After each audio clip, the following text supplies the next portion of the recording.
Ka-GCash, gusto mo bang pataasin ang GCash loan offer mo para mas malaking amount ang pwede mong gamitin? Well, don't worry dahil sa video na to, tuturo ko sa inyo ang mga tips and tricks para ma-unlock ang mga mas malaking offers ni GCash. So kung interesado ka, keep watching.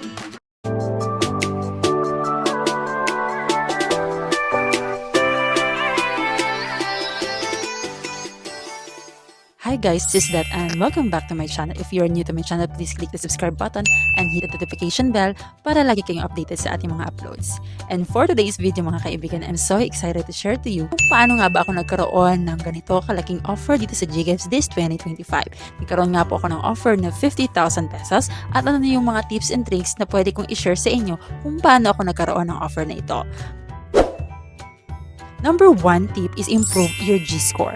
Alam nyo ba na ang GCash offer nyo ay nakabase sa G-score? Para sa mga hindi pa familiar, ito ang trust rating system ng GCash. The higher your G-score, the better your GCash offer. Pero paano nga ba ito pataasin mga kaibigan?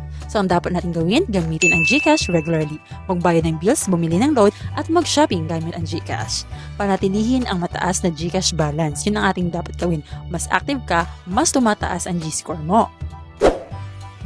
Gamitin ang G-Save at G-Invest. Pinapakita nito na responsible ka pagdating sa pera.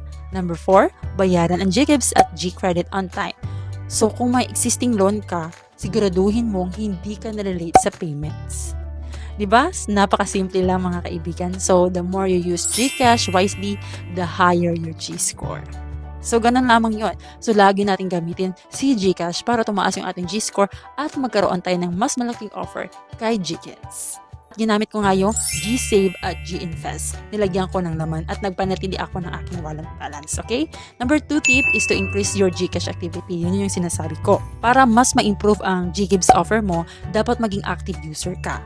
So, ano ang dapat mong gawin para maging active user ka? Number 1 na dapat mong gawin is i-link mo ang bank accounts at debit credit cards mo sa GCash mo. Mas legit kang tingnan ng system yan. Number 2, subukan mo ang GCash, Pay Later o G-Credit kung mayroon ka ng offer. So kung available na sa'yo, gamitin at siguraduhin mong nagbabayad ka on time. Number 3 is gamitin ang QR payments at fund transfers. So mas maraming transaction, mas tumataas ang activity level mo. Sa madaling salita, mga kaibigan, kung gagamitin mo lang si GCash sa lahat ng daily transactions mo, magiging eligible ka for bigger GCash offer. And tip number 3, repay your existing GCash loans promptly. Anong sinasabi nito na repay your GCash loans promptly? Ibig sabihin nito, kung may existing GCash loan ka na, isa sa pinakamagandang gawin ay bayaran mo ito on time at mas maaga pa. So kung palaging advance o on time ang payment mo, mas malaki ang chance na tumaas ang next GCash offer mo. Another thing is GCash Rewards. Ang GCash Rewards naman ay responsible borrowers. Kaya kung hindi ka nalilate sa bayad, mas malaki at mas madalas ka nilang bibigyan ng loan offer. So yun yung mga GCash Rewards na sinasabi. So mas maganda on time tayo magbayad or on advance. So bottom line po nito, huwag papabayaan ang due dates dahil malaking factor ito sa loan limit mo. Number 4 is to check for GCash updates and eligibility. So, ito yung sinasabi ko. Last but not the least, lagi mong i-check ang GCash app mo para sa mga updates. Okay? So, minsan kasi, nagbabago ang GCash offer dahil sa system updates. Kaya kung mayroon nakalagay dyan na update sa GCash mo, i-update mo na. Kaya i-check mo palagi. Siguraduhin na fully verified ang GCash account mo.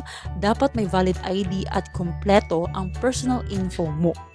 So, simple lang. Minsan kasi kahit eligible ka, hindi mo nakikita ang offer dahil hindi ka updated. Kaya always check your GCash app. So, there you have it mga ka-GCash. Recap tayo. So, improve your G-score. Yun yung mga gagawin natin tips. Number 2, increase your GCash activity. Number 3, repay loans on time. Number 4, check for updates and verify your account. Yun yung mga 4 tips na dapat natin gawin para magkaroon tayo ng mas malaking offer kay GCash. So kung sinunod mo lahat ng yan, sure ako ang nalalaki ang GCash loan offer mo. Kung nakatulong ang video na to, don't forget to like, comment, and subscribe para sa maraming GCash hacks. See you in the next video. Again, this is Dad and thank you for watching. So meron tayong mga naka-playlist dyan. Tingnan nyo lamang. Mga all about GCash, GCash, GLoan, and G-Credit. Thank you!